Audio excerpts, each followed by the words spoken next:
आप सबको नमस्कार। सर्वप्रथम इस धरा को नमन करती हूँ। आम्बेकर जी और यहाँ उपस्थित तमाम लोगों ने मेरा नाम चुना, मैं ये सोच सोच कर अभिभूत हूँ। मैं किस्मत वाली हूँ कि आप लोगों के समक्ष हूँ, आप लोगों के सामने हूँ और अपने दिल की बात कह पा रही हूँ। वैसे तो बीच में वो स्क्रीन की छाया होती है, वो पर्दा होता है, आज वो पर्दा भी हट गया है, तो और ज़्यादा प्रसन्न हूँ कि आपकी आंखों में आंखें डालकर सच कह पाऊंगी। मैंने पूछा मुझे क्या कहना है, तो मुझे कहा गया बस कह दो।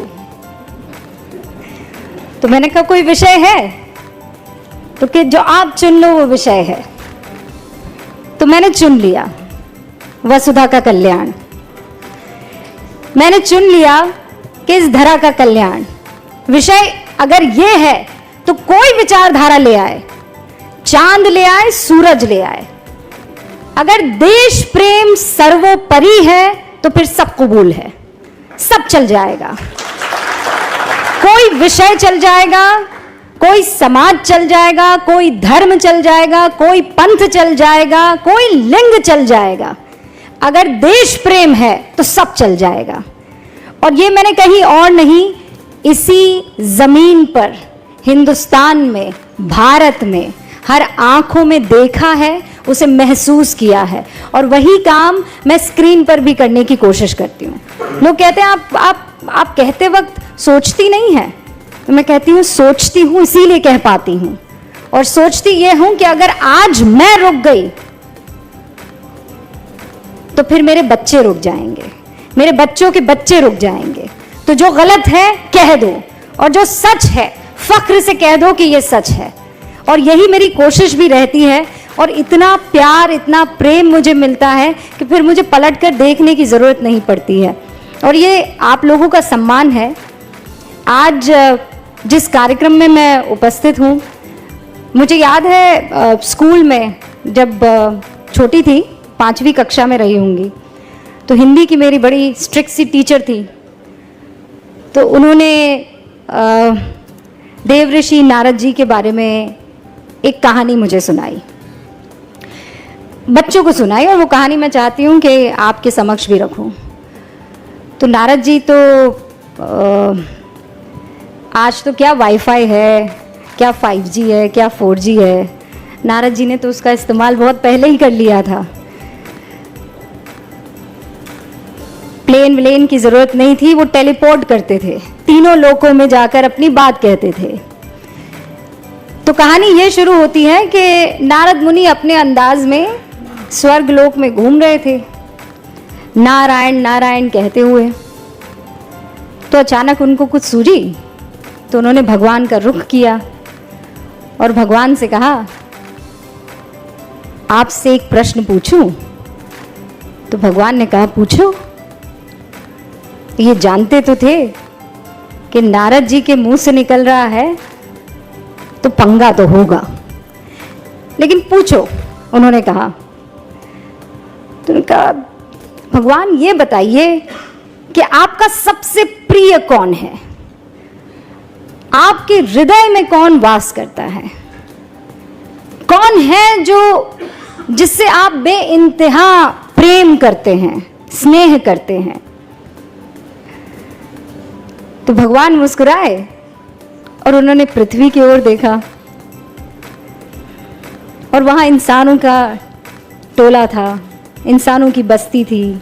कोई किसी काम में लगा हुआ था, कोई लकड़ी काट रहा था, कोई खेती कर रहा था, कोई अपने हिसाब का जो उस वक्त काम था वो कर रहा था, कोई महिला खाना बना रही थी। तो प्रभु मुस्कुराए और उन्होंने कहा कि ये मेरे दिल में वास करते हैं, इनसे मुझे बड़ा स्नेह है। तो नारद जी को बड़ा गुस्सा आया। तो उन्होंने कहा कि आप मनुष्य की बात कर रहे हैं? तो प्रभु मुस्कुराए और प्रभु ने कहा मनुष्य की बात कर रहा हूं। तो उन्होंने कहा अरे नारायण नारायण मैं करता फिरता हूं, ऐसा कोई पल, ऐसा कोई वक्त नहीं गुजरता कि मेरे मुख से नारायण नारायण ना निकले। और आपको प्रसन्न करता है मनुष्य, आपको पसंद आता है मनुष्य, आपका स्नेह मनुष्य से। तो प्रभु फिर मुस्कुराए, उनकी अपनी लीला। उन्होंने कहा कि इस मनुष्य को मैं छोड़ दूंगा, तुम बस ये मेरा जो इम्तिहान है उसे पास कर लो।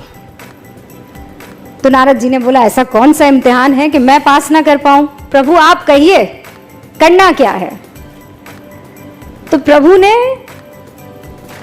देव ऋषि को कटोरा दिया बड़ा सा, और उसे एकदम एज तक दूध में भर दिया।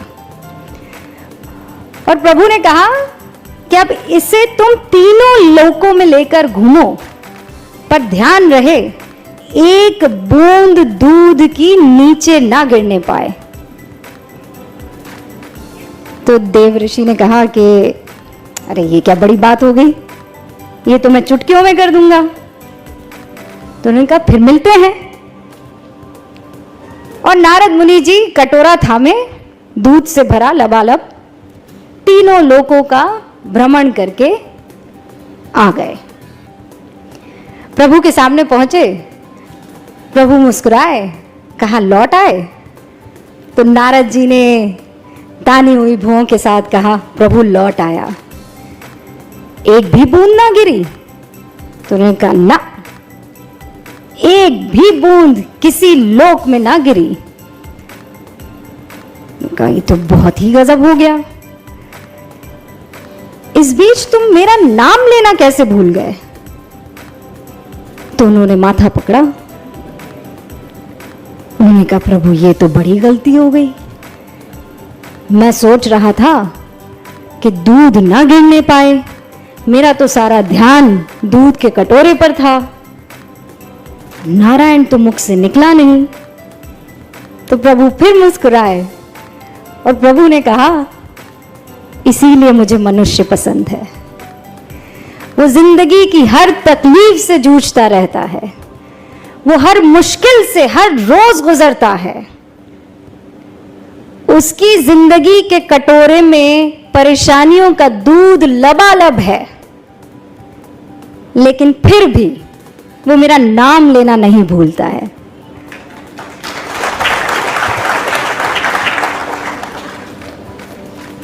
तो देव ऋषि भी मुस्कुराए, हाथ जोड़े और कहा प्रभु की लीला अपरंपार है, नारायण नारायण, और मनुष्य भी कमाल है।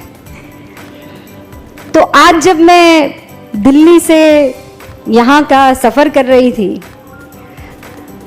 तो एक बार फिर से देव ऋषि नारद मुनि मेरी आंखों के सामने थे, मेरा बचपन मेरे सामने था, और वो बुजुर्ग हिंदी की टीचर जो इसी अंदाज में कहानी कह रही थी, और मुझे लगता है इससे बेहतर कह रही थी वो, और मैं टकटकी लगाए उन्हें सुन रही थी और ये जानने की कोशिश कर रही थी कि कौन बेहतर होगा, मनुष्य कि देव ऋषि नारद मुनि।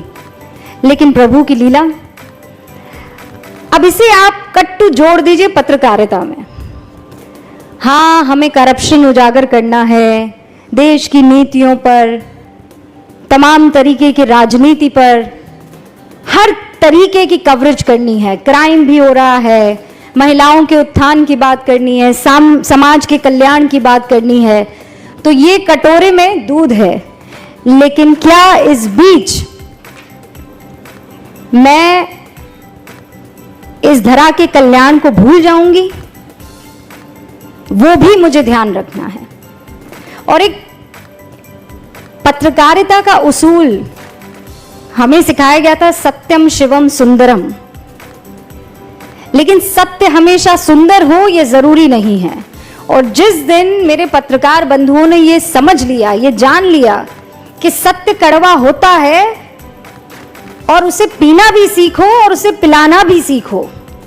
कई बार ये दुखी कर सकता है, लेकिन अगर सत्य को अपनाएंगे नहीं तो फिर आगे बढ़ नहीं पाएंगे। वो कहते हैं या तो आप इस तरफ आ जाती हैं या इस तरफ आ जाती हैं, कोई ग्रे एरिया भी छोड़ दीजिए।